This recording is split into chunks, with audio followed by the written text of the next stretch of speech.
Whereas if you leverage your strengths and you surround yourself with other people who are good at things that you're not good at, then the sum of the parts is greater than the whole.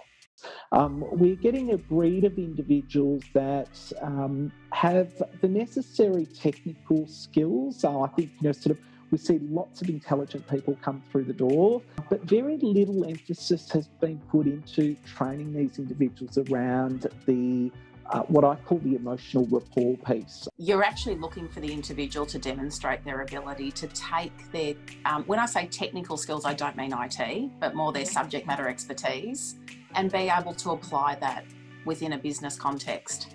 And so for me, it's not even about a preference. I think they need to be able to demonstrate their ability to educate and influence and work with others to really be productive. And that's the key thing that I look for.